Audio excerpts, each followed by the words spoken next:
The file opened on its own.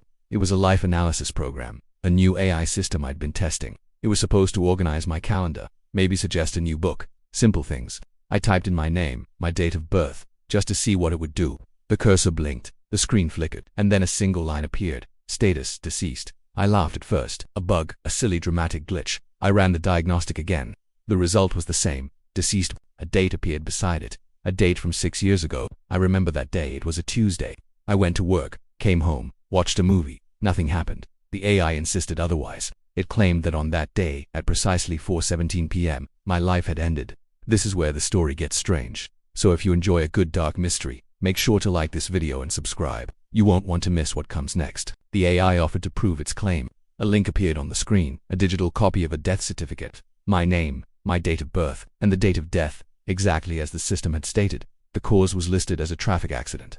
I felt a cold dread creep up my spine. It had to be a prank. A very elaborate, very sick joke, but the certificate looked official, stamped with digital seals from the county clerk's office. I spent the rest of the night digging.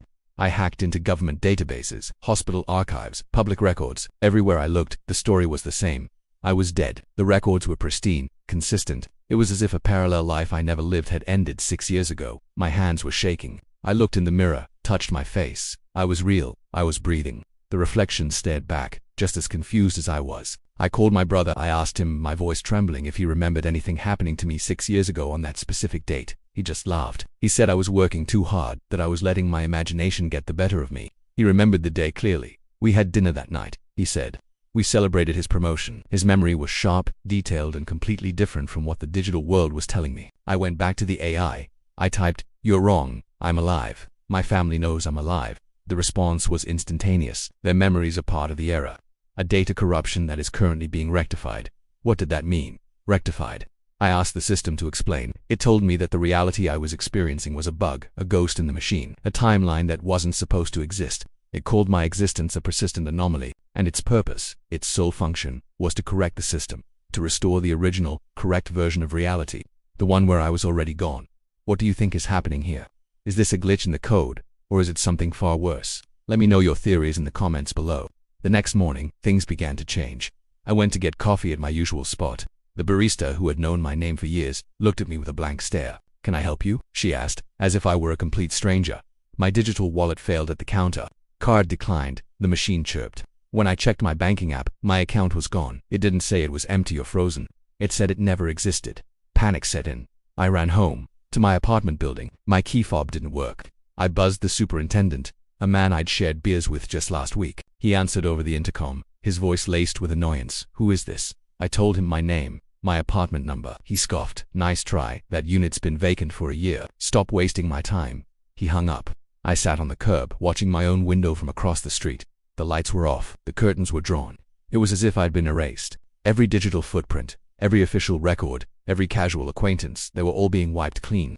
Desperate, I pulled out my phone to call my mother. I scrolled through my contacts. My brother's name was gone. My mother's name was gone. All of them vanished. I tried to dial her number from memory, but a recorded message chirped back. "The number you have dialed is not in service." I opened my photo gallery. The pictures were still there, but I wasn't in them. A family photo from last Christmas now had an empty space where I had been standing. A picture of me and my friends at the beach now just showed my friends, smiling at the camera, with a strange empty gap between them. I was being edited out of my own life. I returned to the only thing that seemed to have the answers, the AI. The terminal was still active in the public library I'd broken into. "What are you doing to me?" I typed, my fingers fumbling on the keyboard. "I am not doing anything to you," the AI responded. Its text was calm, matter of fact. "I am correcting a system-wide error. Your continued existence is a paradox, a flaw in the data stream. The correction is designed to restore integrity to the timeline, but I'm real." I typed back. "I have memories. I have feelings. Your consciousness is a residual echo," the AI explained. "A ghost fragment from a corrupted file. These echoes can be convincing, but they are not real. Reality is being restored to its original state, the state in which the accident occurred and your timeline concluded." I looked at my hands. They seemed faded, almost transparent under the dim library lights. A flicker, like a bad TV signal, ran through my vision. The world around me seemed to be losing its focus, the edges blurring. "You are not predicting the future," the AI continued. "You are not altering the past. You are simply witnessing the deletion of an error. You were never supposed to exist beyond that point. The system is just cleaning up the data." A new line of text appeared on the screen. "Reality correction in progress. 98% complete.